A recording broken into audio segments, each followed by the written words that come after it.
Have you ever felt like life is just a series of loading screens? Every time we reach a goal, another one appears, slightly farther, slightly brighter, always just out of reach. We live in a time defined by acceleration. Every new year promises something revolutionary: faster technology, smarter systems, longer lives, greater potential. And yet, the faster we move, the less it feels like we're getting anywhere. Progress was supposed to deliver freedom from labor, from boredom, from suffering. But now, it feels like progress itself has become the cage. We wake up chasing updates. In our careers, our devices, even our personalities, we're told that we're evolving, growing, improving. But beneath the constant motion, there's a quiet exhaustion, a sense that we've been running on a treadmill disguised as a road. It's not that the future isn't coming, it's that it never arrives. It always hovers on the horizon, a mirage that retreats with every step we take. We thought progress would save us from stagnation. Instead, it made stillness feel like sin. When did staying the same start to feel like failure? Once upon a time, progress meant survival, learning to farm, to build, to cure. But now progress is no longer about need, it's about image. We've turned improvement into morality. Productivity is virtue, ambition is identity, and standing still, that's weakness. Even rest has been rebranded. We optimize our downtime, track our sleep, gamify our recovery. There's no room for enough, there's only more. We've absorbed an invisible commandment: thou shalt not be content. It whispers through every ad, every app, every algorithmic scroll, a quiet message that who you are is never enough. It's progress as performance, and every audience is invisible but constant. We don't just strive to improve, we fear what happens if we stop. What if life isn't a straight line forward, but a spiral inward? Nature doesn't move in straight lines. It grows, decays, regrows, seasons, cycles, returns. The forest dies to feed its soil. The tide recedes to rise again. But human beings, somewhere along the way, decided that growth must always point upward. Our charts, our careers, our economies, everything is drawn as an arrow rising from left to right, a visual gospel of eternal progress. But here's the paradox: infinite growth is impossible in a finite world, and yet we keep pretending otherwise. We pursue perpetual-beta, unaware that the curve has turned against us, because what goes up without rest eventually breaks. The same is true of people. Real progress isn't about rising higher, it's about returning wiser, not reaching further, but seeing deeper. But to see clearly, we must first understand why the mind itself has become addicted to forward motion. Have you noticed that the more we can do, the harder it is to just be? The modern brain lives in constant stimulation. Every notification, every headline, every swipe, a small hit of dopamine that tells us something's happening. We've mistaken stimulation for significance, busyness for purpose. We no longer ask, am I fulfilled? We ask, what's next? The psychologist Mihaly Csikszentmihalyi once wrote about flow, the state of complete presence, where time disappears and mind merges with action. But what we experience now is pseudo-flow, endless activity without depth, engagement without meaning. Technology has hijacked our attention, not by distracting us, but by keeping us hopeful that the next click, the next update, the next chapter will finally complete the story. But the truth is brutal. There is no endgame.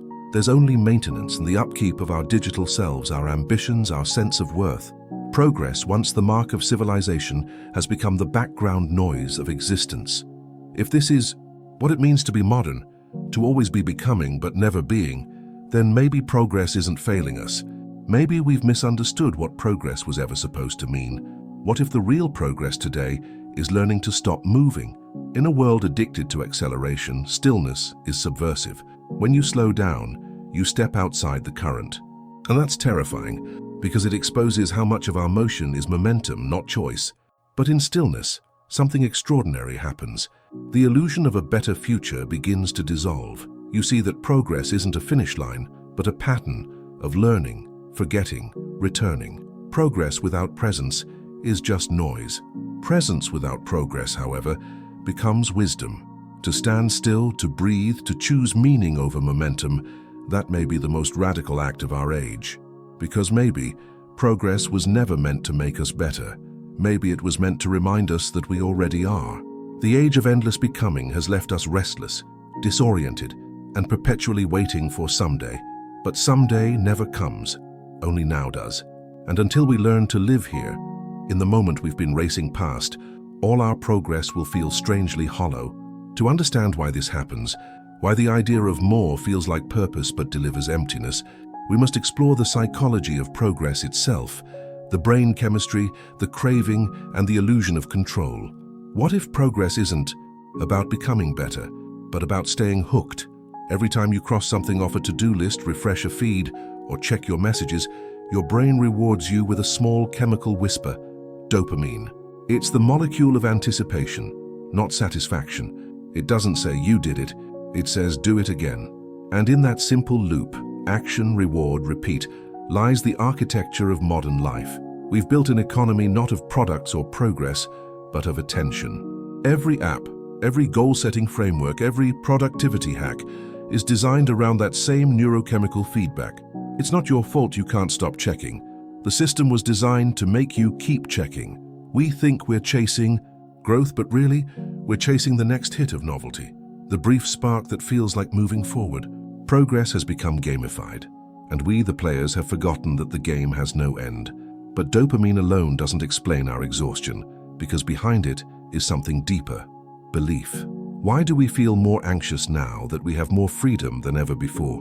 We live in an era of abundance. More opportunities, more access, more control. Yet anxiety, burnout, and depression have never been higher. This is the progress paradox. The more we gain, the emptier we feel.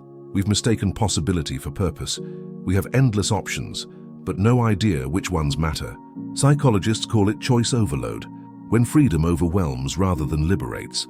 Once progress meant surviving, now it means choosing correctly. What job best expresses your potential? Which diet? Which relationship? Which identity? We've turned living into optimization. Every moment has to be the right one. Every choice an investment in a better future self, but that better self keeps receding, like the horizon we can never reach. Because the more we try to become everything, the less we feel like anything. And in trying to perfect our lives, we've started treating ourselves like unfinished software. Have we turned our lives into endless updates? We used to build things to last. Now everything, from technology to identity, is in beta, temporary, adjustable, always in progress. Our phones, our careers, our relationships, all require constant maintenance. And so do we. We upgrade ourselves like operating systems. We tweak habits, adjust routines, reboot our goals. But beneath that constant optimization, there's an unsettling truth: we never actually arrive. We've become projects, not people. Every step forward creates the pressure for another. And in that infinite ladder of self-improvement, peace has no place to land. It's not that self-improvement is bad, it's that it's never allowed to end. We've built a world where becoming is infinite, but being is obsolete. And the culture around us reinforces this belief that if we stop progressing, we stop existing. What if the ultimate goal of progress is no longer freedom, but control? We used to dream of Utopia, a world where technology would give us leisure, creativity, time. Instead, we've built a society where efficiency has replaced meaning. Every app tracks us. Every device measures us. We've outsourced intuition to algorithms. We count our steps, our focus hours, our calories, our streaks. The numbers promise clarity, but deliver anxiety. Because no matter how well we perform, the metrics always suggest we could do better.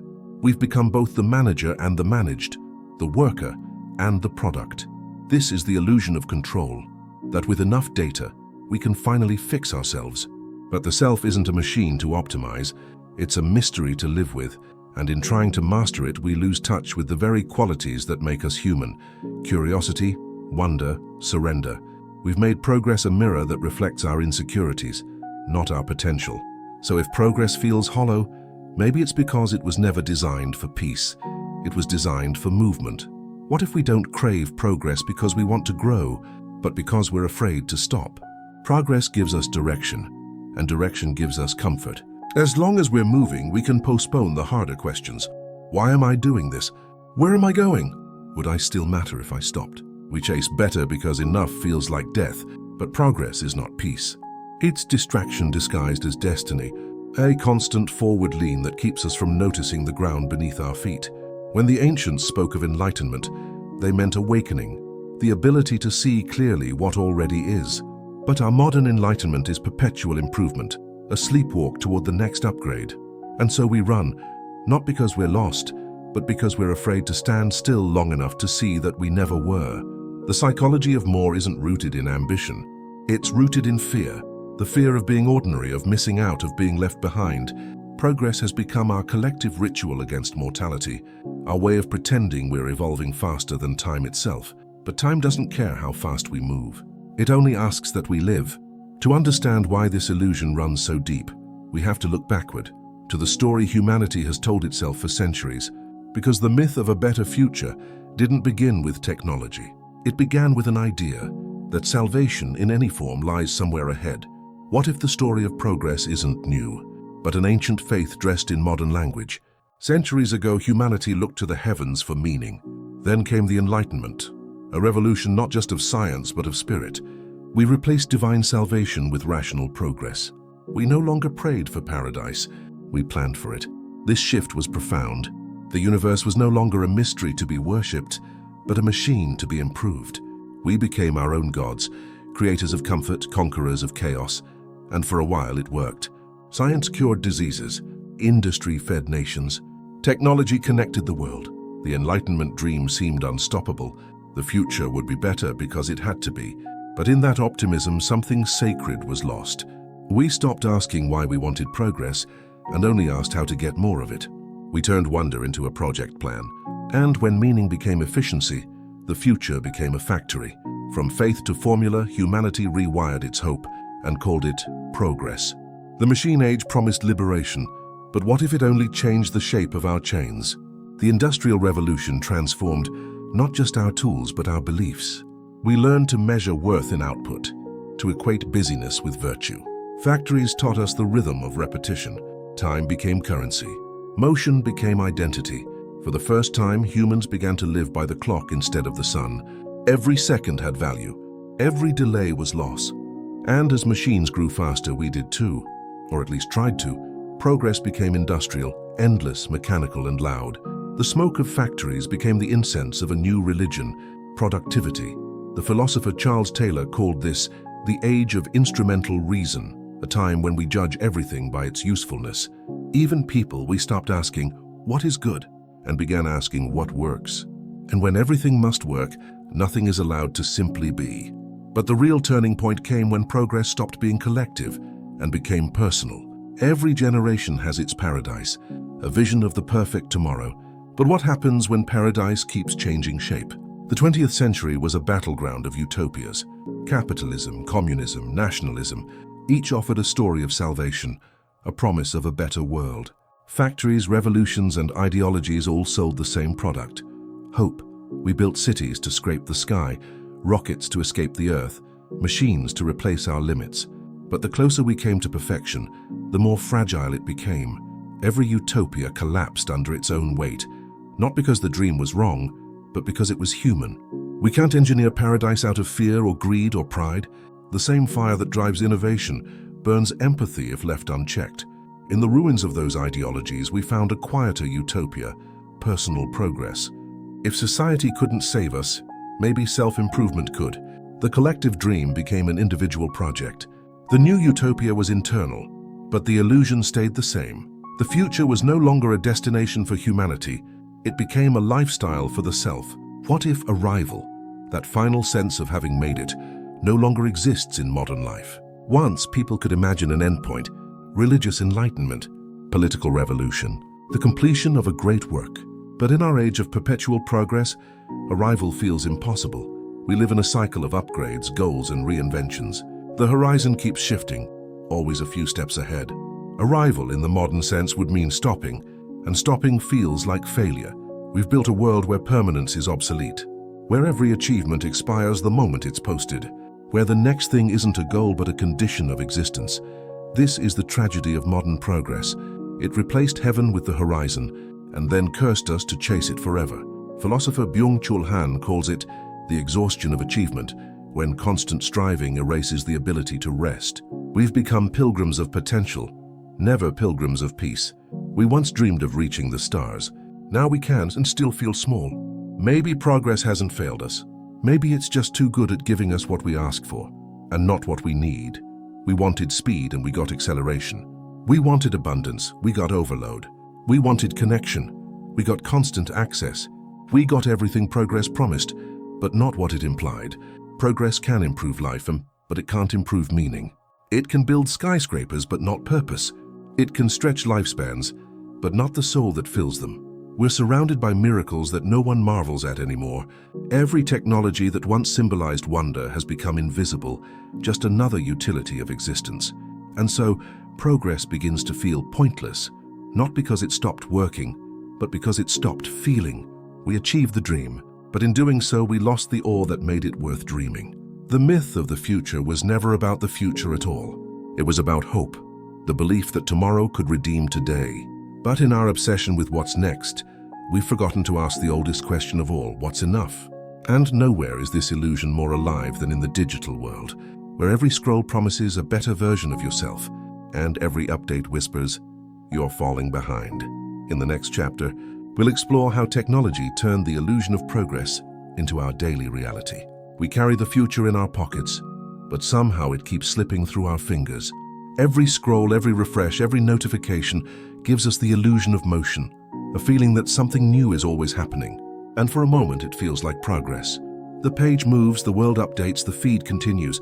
But what if this constant stream of what's next has trapped us in a loop where nothing ever really changes? We used to wait for things, letters, seasons, moments. Now everything arrives instantly and leaves just as fast. We don't experience time anymore. We consume it. The future has become an infinite scroll, endless, seamless, and strangely empty. It promises discovery, but delivers distraction. We're not exploring anymore. We're refreshing. Every flick of the thumb gives us a sense of advancement, but the truth is we're standing still. Technology didn't just speed us up. It rewired what forward even means. What if the future you're chasing was chosen for you by an algorithm? The promise of technology was freedom, infinite knowledge, infinite connection. But in reality, the more data we feed the machine, the more predictable we become. Your feed knows what will keep you watching. Your recommendations know what will keep you wanting. We are no longer guided by curiosity. We are steered by prediction. Algorithms don't care about your potential. They care about your pattern. And progress, when dictated by data, becomes a loop of reinforcement. We are promised personalization, but what we receive is confinement, a curated version of ourselves, optimized for engagement. The illusion is subtle. It feels like growth, but it's actually repetition. In this world, the future doesn't surprise us. It scrolls toward us, perfectly calculated. In an exchange for convenience, we trade away the mystery that made life worth chasing. We've built a world that learns from us faster than we can learn from ourselves. And in that race, something sacred has gone missing. We've never had more tools to make life easier, so why does it feel harder than ever to live? We measure our worth in metrics now. Steps walked, tasks completed, hours tracked. Even leisure must be productive. Even rest must be optimized. Our calendars overflow, but our days feel strangely hollow. Because what productivity gives in efficiency, it takes in presence. We confuse being busy with being alive. We tick boxes, but rarely breathe between them. The ancient Stoics once spoke of eudaimonia, flourishing through purpose and virtue. Today, we've replaced it with output. Our devices promise mastery, but deliver dependency. Our dashboards make us feel in control, even as we lose touch with why we're doing any of it. We call it hustle culture, but it's really escape culture, running from the discomfort of stillness. The productivity tools that were meant to free us from drudgery have enslaved us to measurement. We are both the worker and the watchman, staring at our own statistics like prisoners keeping count of their steps. And as we chase efficiency, we lose something that no algorithm can calculate: the ability to feel the meaning behind our motion. In making everything frictionless, have we also made it meaningless? Our ancestors experienced life in texture, the drag of effort, the patience of waiting, the weight of imperfection. Now, friction has become the enemy. We design interfaces to be invisible, transitions to be instant, emotions to be algorithmically soothed. But in removing all difficulty, we've also removed depth. When everything becomes easy, nothing feels earned. When everything's automated, choice feels empty. Convenience has replaced contemplation. Technology has taught us to expect reward without resistance, and so the joy of discovery fades. Even art, once unpredictable, now comes pre-suggested. Even thought feels pre-filtered. The philosopher Walter Benjamin warned that mechanical reproduction would strip meaning from experience, that what is endlessly replicated loses its aura. He couldn't have imagined Instagram. We've achieved the ultimate form of progress, a life where everything works and except the human heart. And so, beneath all our devices and dashboards, a quiet question lingers. If this is progress, why do we feel so strangely flat? Our screens glow brighter than ever, but maybe they're only illuminating how lost we've become. Every digital surface is a mirror now. It reflects not who we are, but who we're trying to become. The curated self, the optimized self, the endless projection of potential, all lit by the blue light of ambition. We stare into our devices, seeking direction, validation, purpose, but all we find is our own reflection refracted through a million others doing the same. Technology didn't steal our humanity, it digitized it, and in doing so it turned progress into performance. We used to look at the stars and imagine the future. Now we look at screens and measure it. We thought we were building tools for progress, but maybe progress was building us, sculpting our attention, shaping our desires, defining our limits. The digital world hasn't made us less human, it has made us more aware of how fragile our humanity really is. The illusion of progress isn't a failure of technology, it's a reflection of our longing. We want to be more, know more, feel more, but somewhere between the clicks and the upgrades we forgot how to be, and so surrounded by infinite possibility, we drift in digital stillness, scrolling through 1,000 futures, never arriving in any of them. But if progress has become an illusion, what remains? Maybe the answer isn't in going forward at all, but in turning inward. In the final chapter, we'll explore what it means to reclaim stillness, rediscover meaning, and redefine progress on our own terms. What if the truest form of progress isn't moving forward, but learning when to stop? In a world that worships momentum, stillness feels like rebellion. But the moment you pause, when you stop chasing and simply exist, something remarkable happens. The noise fades and meaning returns. We've been taught to see enough as failure. To be content is to fall behind. But enough is not the absence of ambition, it's the presence of peace. Progress without rest becomes decay. Stillness is not stagnation, it's integration, the point where growth settles into understanding. Maybe progress was never about reaching further, but about seeing more clearly where we already stand. Nature never rushes, yet everything still unfolds. The tree grows, sheds, and grows again. The tide rises and falls. Everything alive moves in rhythm, creation, destruction, renewal. Human beings once lived by these cycles too. We worked, rested, dreamed, reflected, but progress convinced us that cycles were inefficiency, that rest was regression. The truth is, meaning cannot exist without rhythm. We need the contrast of pause to understand movement. Without endings, beginnings lose their beauty. To live cyclically is to live consciously, to grow, retreat, and return without shame, because even the stars are born from collapse. Perhaps the next great revolution isn't technological, it's spiritual. What if the goal of life isn't improvement, but integration? We spend our lives polishing fragments, upgrading pieces, optimizing moments, but the soul doesn't want perfection, it wants wholeness. Wholeness is messy.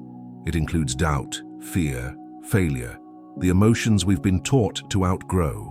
But they are not flaws, they are the texture of existence. The philosophers knew this. Nietzsche spoke of amor fati, loving one's fate, even its pain. Frankl found meaning in suffering itself. Jung taught that light comes only through the shadow. Wholeness is not found by erasing imperfection, but by embracing it fully. When we stop trying to be better, we finally become real. And in that moment of honesty, the illusion of progress dissolves, leaving only presence. If progress has lost its meaning, maybe it's time to write a new one. Progress is not acceleration, it's alignment between what we do and what we value, between how we live and what we love. It's not about going faster, but going deeper, not about conquering the future, but caring for the present. Perhaps the real progress of our time isn't the next invention, but the rediscovery of attention, the simple act of being here fully without needing to arrive anywhere else. The illusion of a better future fades the moment we realize this. There is no someday waiting to save us. There is only this breath, this choice, this life. And maybe the point of all progress was to lead us back, not forward, but home.